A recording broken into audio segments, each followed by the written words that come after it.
කවුරු හරි තරහ වෙන කලින් මම මේක පොඩ්ඩක් එක්ස්ප්ලেইন කරන්න. අද හදන්නේ මම චීස් කොතු ලසාන්න එකක්. දැන් මම දන්නවා ඔයාලා හිතන දේ. ඇයි එහෙම හදන්නේ? ඇයි මේ වගේ කෑම දෙයක් එකට හදන්නේ? ඇත්තටම කියනවා නම් හොඳ කෑම ගොඩක් වෙලාවට හැදෙන්නේ මේ වගේ ප්‍රශ්න වලින් තමයි. මේක මගේ පළවෙනි රෙසිපි වීඩියෝ එක. ඉතින් මම හිතුවා පොඩි සේෆ් කෑම එකක් හදමු කියලා. ඒත් හිතුවාම ඒක එහෙමමත් නෑ. අයිඩියා එක මේකයි. අපි හැමෝම ආස ශ්‍රී ලංකන් චිකන් කොත්තුවක තියෙන හැම හොඳ දෙයක්ම ගන්නවා. චිකන් කරි එක, තෙම්බරාදු කරපු වෙජිටබල්ස්, බිත්තර, චීස්. ඊට පස්සේ කොත්තු රොටි ටික අයින් කරලා ඒ වෙනුවට අපි ලසාන්නා ෂීට්ස් දානවා.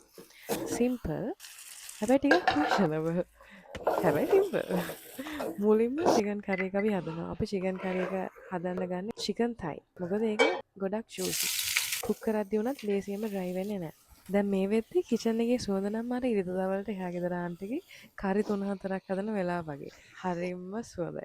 ඒක තමයි අපිට වෙන්න ඕනේ. දැන් මම කියන්න ෆියුෂන් ෆුඩ් ගැන මම හිතන දේ. ඩිෂ් දෙකක් අරගෙන මික්ස් කරලා ෆියුෂන් කිව්වොත් මට හිතෙනවා ඒක පොඩ්ඩක් වැරදි කියලා. ඒක ෆියුෂන් නෙමෙයි. ඒක ඇත්තටම කන්ෆියුෂන් වගේ. මොකද ෆියුෂන් කියන එක වැඩ කරන්නේ ඩිෂස් දෙකේම පර්සනැලිටි එක තිබ්බොත් විතරයි. ඒ කියන්නේ මේක ලසාන්‍ය වගේ පෙවුනට හැබැයි ඇත්තටම කොත්තුව වගේ රස දැනෙන්න ඕනේ. ඉතින් අපි ඒකට කරන්නේ ලසාන්‍ය එකේ තියෙන ඕගනයිසේෂන් ස්කිල්ස් ටික පාවිච්චි කරනවා. කොත්තු එකේ ෆ්ලේවර්ස් ටික පාවිච්චි කරනවා. දැන් අපි මේක ලේයර් කරන ගමන් ඉන්නේ. ලසාන්‍ය ෂීට්ස් දානවා, ඊට පස්සේ චිකන් කරි දානවා, තෙම්පරාදු කරපු එළවලු දානවා, චීස් බෙෂමෙල් එක දානවා. ඒ වගේ රිපීට් කරගෙන යනවා. මම හිතන්නේ මේක තමයි මම දැකපු හොඳටම ඕගනයිස් වෙච්ච කොත්තුව.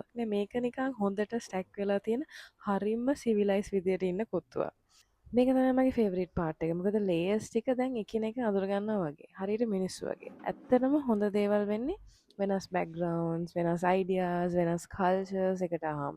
ඒක තමයි ෆියුෂන් ෆුඩ් කියන්නේ. කොහොම හරි අද අපි හදලා තියෙන චීස් කොතු ලසාන්‍ය. ශ්‍රී ලංකන් ෆ්ලේවර්ස්, ඉටාලියන් ටෙක්නික්. මේක ට්‍රැඩිෂනල් චීස් කොත්තුවක් නොවෙන්න පුළුවන්. හැබැයි මේක ගොඩාක් රසයි. Even if it's not, I'm still eating it.